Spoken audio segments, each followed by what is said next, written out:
and a few other places. So this was just a few weeks ago in the news, that on Chicago's far north side, citizens are taking democracy into their own hands. Through the first participatory budgeting experiment in U.S. history, residents of Chicago's 49th Ward have spent the past year deciding how to spend $1.3 million in tax money.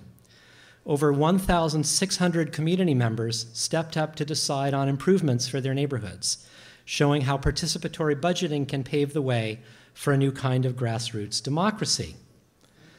In 2007, Alderman Joe Moore attended the U.S. Social Forum session on participatory budgeting. He learned about the Porto Alegre, Brazil, where since 1990, tens of thousands of people have been directly deciding how to spend as much as 20% of the city's entire budget. He learned how participatory budgeting has gone global. There are now 1,200 cities around the world, and it's winning UN recognition as a best practice of democratic governance. No U.S. city had ever let citizens directly decide how to spend public money, but he's trying it there. In April 2009, with the help of the Participatory Budgeting Project, he pulled together community organizations across the ward and formed a steering committee. Just a little bit more about this. At a series of neighborhood assemblies, starting in November, residents brainstormed initial spending ideas and self-selected community representatives who would transform those ideas into concrete proposals. They split into 6 thematic committees and then spent 4 months meeting with all sorts of folks, conducting research, developing proposals. After more of that work and more neighborhood assemblies, community representatives presented a ballot of 36 specific budget proposals. On April 10th, a month ago, all of the ward residents aged 16 and over, regardless of voter registration or citizenship status, were invited to vote on the proposals at a local high school. 1 week before, 428 residents voted early at the office, more early voters than during the 2008 presidential election. On the final voting day, a stream of people filled the school cafeteria, reading over proposals, consulting with community reps, and voting for up to 8 projects on paper ballots. In the end, almost 2,000 residents turned out, not to elect someone to decide for them, but to make their own decisions about the ward. The turnout vastly exceeded expectations. The $1.3 million was enough to fund the 14 most popular projects. The proposal to fix sidewalks received the most votes, and other funded projects included bike lanes, community gardens, murals, traffic signals, and street lighting. Every committee had at least one proposal funded. Does that happen here? Does Portland have participatory budgeting yet? No? Well, that would be cool, wouldn't it? Also a month ago, I saw in the Huffington Post, April 14th, the following headline: Obama bicycle policy wins love from cyclists, scorn from the trucking industry. The new Transportation Secretary, Ray LaHood, who's an avid bicyclist, says the government is going to give bicycling and walking the same importance as automobiles in transportation planning and the selection of projects for federal money. This is the Federal Transportation Secretary. How about that?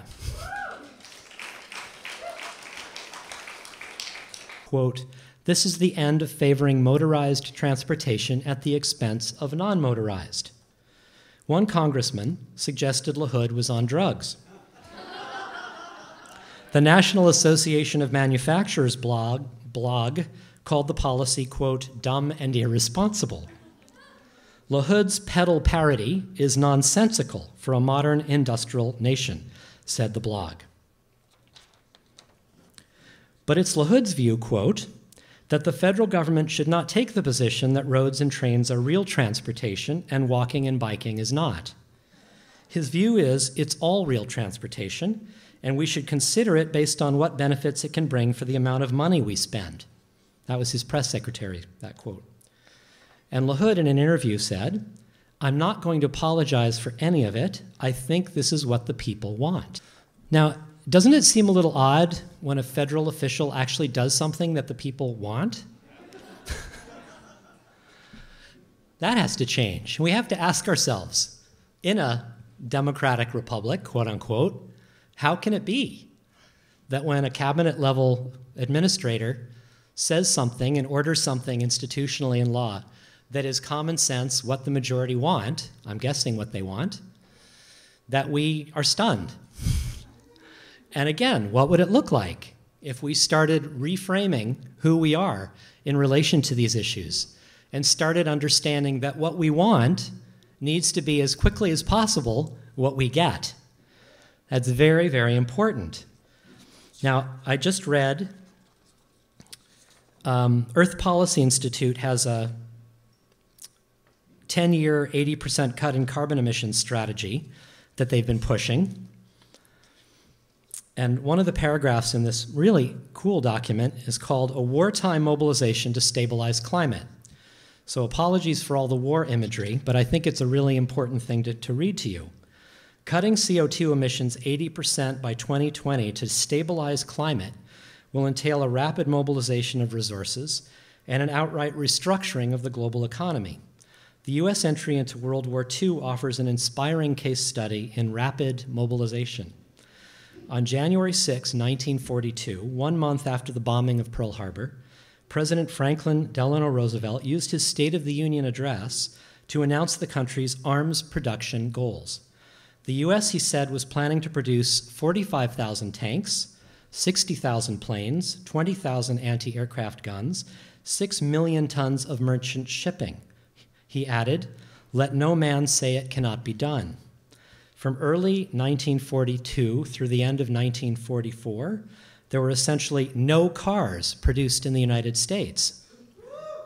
Instead, the world's largest concentration of industrial power at the time, the U.S. auto industry, was harnessed to meet Roosevelt's arms production goals. By the end of the war, the U.S. had greatly exceeded the president's goal. The speed of the conversion from a peacetime to a wartime economy was stunning. The harnessing of U.S. industrial power tipped the scales decisively toward the Allied forces, reversing the tide of war. Winston Churchill often quoted his foreign secretary, quote, "The U.S. is like a giant boiler. Once the fire is lighted under it, there is no limit to the power it can generate."